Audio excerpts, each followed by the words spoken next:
If you think passing through airport security is just about taking off your shoes and pulling out your laptop, you are only scratching the surface of what is actually happening behind those Transportation Security Administration checkpoints. Right now, at this very moment, thousands of travelers are being observed, analyzed, and categorized by officers trained in methods that sound like they belong in a spy novel rather than an airport terminal. Some of these practices have been kept deliberately quiet for years, while others operate in plain sight yet remain completely invisible to the average passenger.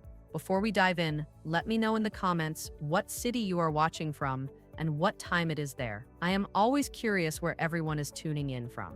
By the time you finish watching this video, you will understand exactly what Transportation Security Administration officers are really looking for when they observe passengers, why certain travelers receive additional screening while others breeze through checkpoints, and which new technologies are silently collecting data about your journey through the terminal. Let me start with something that might surprise you about the actual authority Transportation Security Administration officers have at checkpoints. Most passengers assume that the uniformed officers directing you through security lines possess the same enforcement powers as police officers, but this assumption is fundamentally incorrect. Transportation security officers, as they are officially called, do not have law enforcement authority and cannot arrest you. Their primary responsibility involves detecting potential threats and ensuring compliance with travel regulations while guiding you through the screening process. However, if a situation escalates or if an officer believes you have violated federal regulations, they must call airport police to handle the enforcement side of things. This distinction matters more than you might think, because it means transportation security officers operate within a specific scope of authority that focuses on screening and detection rather than criminal enforcement. Here is where things get particularly interesting and perhaps slightly unsettling. Transportation Security Administration officers are trained in a specialized detection method known as screening of passengers by observation techniques, which most people have never heard of despite passing through security checkpoints dozens or even hundreds of times. This program trains officers to observe and analyze passenger behaviors as they move through security, with the aim of detecting security risks based on psychological cues rather than just physical searches. The technique focuses on identifying subtle signs of stress, fear, or deception, such as avoiding eye contact, excessive fidgeting, visible sweating, throat clearing, whistling, exaggerated yawning, or displaying what officers refer to as a cold, penetrating stare. The Transportation Security Administration developed a 92-point checklist that assigns point values to various behaviors, and if a passenger accumulates enough points through their observable actions, they may be flagged for additional screening or questioning. The controversial aspect of this program lies in the fact that many of these behaviors are things that nervous travelers naturally exhibit simply because they find the security process stressful. Think about it for a moment. How many times have you felt your heart rate increase slightly as you approach the security checkpoint, worried you might have accidentally left something prohibited in your bag or concerned about making your flight on time?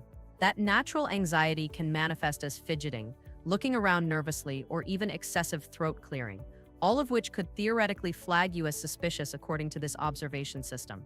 Former Transportation Security Administration agents have spoken out about concerns with this behavioral detection program, with one former manager describing it as essentially a license to harass passengers. The criticism centers on the fact that the checklist was designed in such a way that virtually every passenger will exhibit multiple behaviors that can be assigned point values.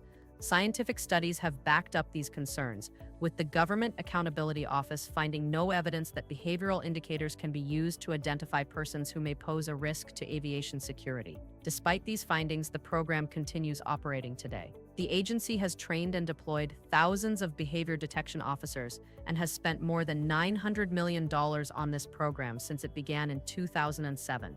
The checklist includes items that seem almost absurd when you examine them closely. Whistling as you approach the screening process earns you points. Arriving late for your flight and appearing disoriented about finding your gate will earn you 4 points, which seems particularly ridiculous considering that anyone running late for their flight is naturally going to appear flustered and disoriented. Wearing clothing that seems inappropriate for your location raises flags. Excessive complaints about the screening process mark you as suspicious. Even carrying certain reading materials like almanacs can trigger additional attention. Let me share something else that former agents have revealed about what happens to your belongings during the screening process. The Transportation Security Administration is not liable for theft or damage to your items during screening unless it is proven that an agent was directly at fault. Unfortunately, there have been documented cases of theft and damage by both Transportation Security Administration agents and other passengers during the security screening process. Some agents have been caught on camera stealing items from luggage, and while these individuals represent a small fraction of the workforce, the reality is that your valuables can be vulnerable during the screening process. Former agents recommend a strategic approach if you are traveling with others. Consider staggering yourselves throughout the security line so one person can watch belongings while the other goes through the scanner. If you are traveling alone, be mindful of the order in which you place items in the bins.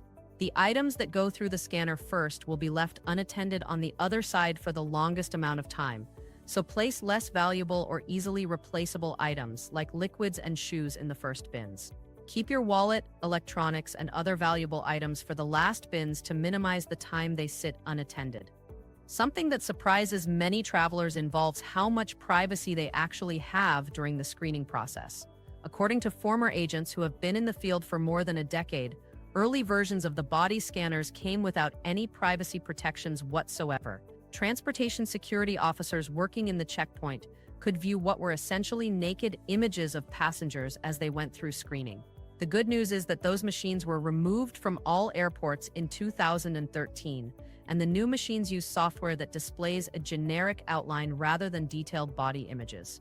However, the newer credential authentication technology units, referred to as CAT2 systems, have introduced a different privacy consideration. These machines are equipped with cameras that capture a real-time photo of travelers and compare it against the photo on their identification document. The Transportation Security Administration states that photos captured by these units are never stored or used for any purpose other than immediate identity verification, and that travelers who do not wish to participate in the facial matching process can opt out in favor of an alternative identity verification process. These systems are currently deployed at 15 major airports, including Chicago O'Hare, Dallas-Fort Worth, Denver, Detroit, Las Vegas, Atlanta, both New York airports, Los Angeles, Newark, Portland and Oregon, Ronald Reagan Washington National, Salt Lake City, San Francisco, and Seattle-Tacoma. Now let me tell you about something that operates even more quietly in the background, a surveillance program that most passengers have absolutely no idea exists. Federal air marshals, who are part of the Transportation Security Administration system, have been directed to observe and document the behavior of specific travelers who are not on any watch list and who are not under investigation for any crime. This program, called Quiet Skies, selects certain airline passengers based on algorithmic profiling, countries they have previously visited, phone numbers, email addresses, or other factors in Department of Homeland Security files. Once selected, a federal air marshal or team of marshals is assigned to follow the targeted traveler from the moment they arrive at their airport of origin, through their entire journey, including on the plane, through any connecting airports, and until they reach their final destination. The marshals observe and document behaviors and movements they deem noteworthy, including things like abruptly changing direction in the airport, fidgeting, having what they describe as a cold, penetrating stare, changing clothes, shaving, using phones, or even using the bathroom. What makes this particularly concerning is that the travelers being watched have not been accused of any wrongdoing and have no idea they are under surveillance. The program came to light through whistleblowers within the Federal Air Marshal Service, who were troubled by the legal and ethical implications of surveilling innocent American citizens without their knowledge or consent. Here is something practical that might actually help you during your next trip. Transportation Security Administration officers pay very close attention to certain items in your luggage that might seem completely innocent to you. Coffee beans or ground coffee, for example, will almost certainly trigger additional scrutiny. The reason has nothing to do with coffee itself being dangerous. Drug smugglers frequently use coffee to mask the scent of illegal substances from Transportation Security Administration canines, so it has become a common tactic used by criminals. Because of this association, if officers see coffee in your carry-on luggage, they may question you or conduct a hand search of your bag. Similarly, bringing homemade food items has become surprisingly complicated. Anything scoopable, squeezable, or pourable now falls under the liquid and gel rules, which means your overnight oats, chia pudding, yogurt parfait, peanut butter sandwich, or hummus dip could be confiscated if it exceeds 3.4 ounces. The logic behind this classification relates to consistency. Transportation Security Administration testing showed that soft foods can potentially mask gel-like substances or chemicals. This change has caused significant confusion at security checkpoints, especially among parents traveling with children and health-conscious travelers who prefer to bring their own meals. The Transportation Security Administration screens approximately 3.3 million carry-on bags daily, specifically looking for explosives and other dangerous items. While most travelers understand that weapons and large containers of liquids are prohibited, many surprising items trigger additional screening. Seemingly harmless objects like lip balm, batteries, and even peanut butter can spark a bag search because they show up on X-ray scanners in ways that require manual verification. The agency has been rolling out advanced computed tomography scanners at major airports, which use rotating X-ray technology combined with three-dimensional imaging to provide much clearer pictures of bag contents. At airports equipped with these advanced scanners, passengers do not need to remove laptops or liquids from their bags, although you must still place every item, including the bag itself, into a bin for screening. The technology represents a significant improvement over older two-dimensional X-ray machines, but not all airports have received these upgraded systems yet, which is why procedures can vary depending on where you are flying from. Something that has changed dramatically as of this year involves identification requirements for domestic travel within the United States. As of May 7, 2025, all air travelers 18 years and older must present a Real ID-compliant driver's license or another approved form of identification to board domestic flights. Real ID is an enhanced version of your standard state driver's license intended to strengthen security and help authorities verify identities more reliably. A Real ID-compliant license typically features a star symbol in the upper right corner. If your license does not display this star, it likely is not compliant, and you will need to visit your state's Department of Motor Vehicles with required documentation to obtain an updated license. If you show up at the airport on or after May 7th with an expired driver's license or one that is not Real ID compliant and you have no other valid form of identification, you will not be permitted to fly. This applies to all domestic flights, even if you are traveling within your home state. The Transportation Security Administration will continue accepting other forms of identification for domestic travel, including valid passports, and you can find a complete list of approved identification documents on the official Transportation Security Administration website. Another significant change that went into effect earlier this year involves something that has been a fixture of airport security since 2006.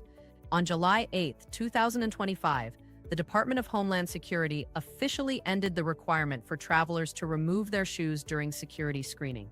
This policy had been in place for nearly 2 decades following a failed terrorist attempt to detonate explosives hidden in shoes. The decision to eliminate the shoes-off requirement came as part of broader efforts to modernize and enhance the traveler experience across airports while maintaining security standards. Officials stated they feel confident making this change due to cutting-edge technological advancements and the multi-layered security approach currently in use.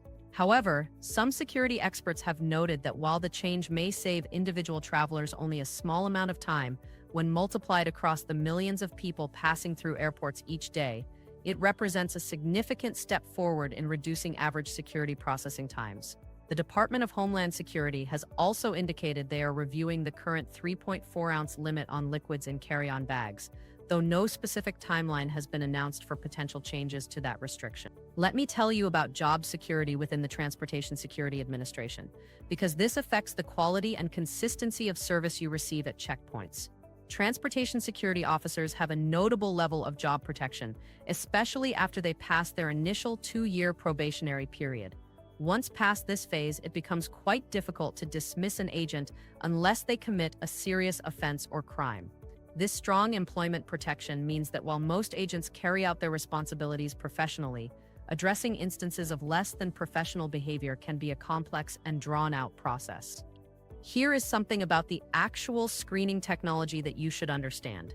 The X-ray machines used to scan carry-on bags work by hitting your belongings with low doses of electromagnetic radiation, similar to medical X-ray technology. Different materials absorb this radiation at different rates, which creates the images that transportation security officers examine on their screens.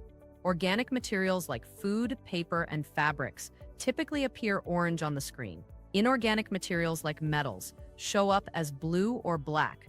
Dense items can block the X-rays and create dark shadows that obscure other objects, which is why officers may need to physically inspect your bag if something prevents them from getting a clear view of all contents.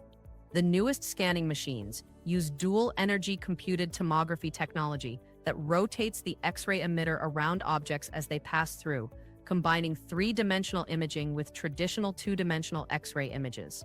This advancement allows officers to identify the type of material in your bag more accurately and provides clearer images that can be manipulated and rotated on screen.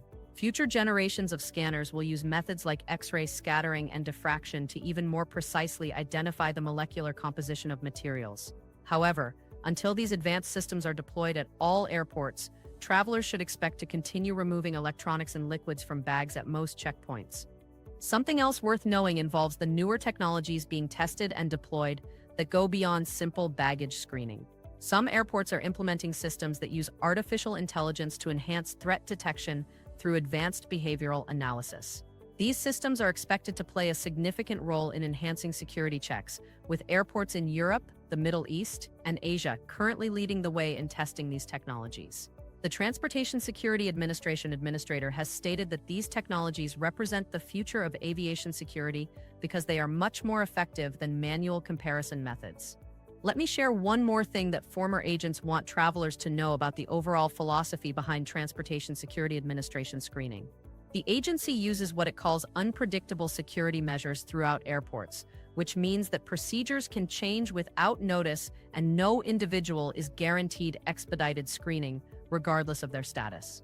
Even passengers who normally receive expedited screening through programs like Transportation Security Administration PreCheck may at times receive a pat-down or additional screening as part of these random security measures.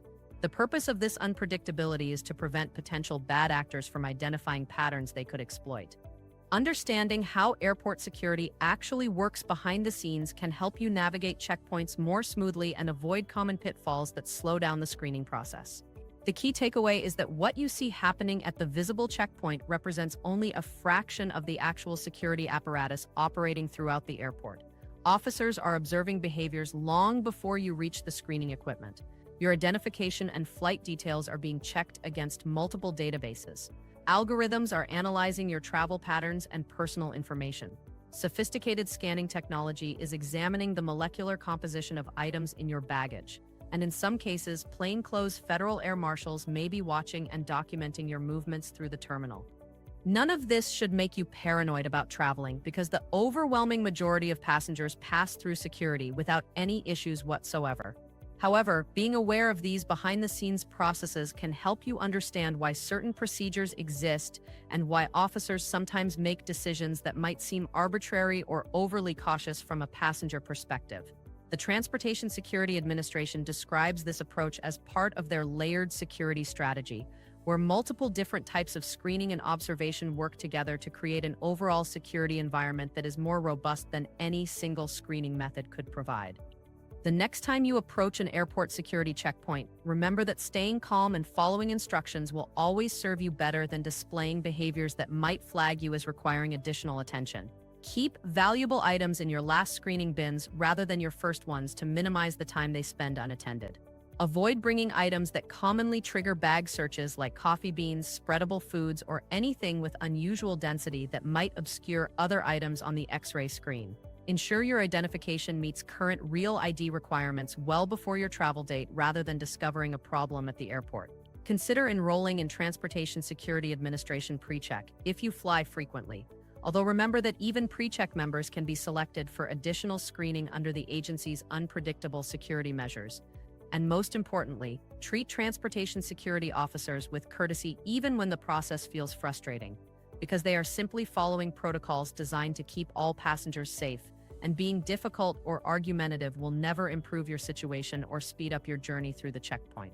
Safe travels, and remember that understanding how the system works is your best tool for navigating it successfully.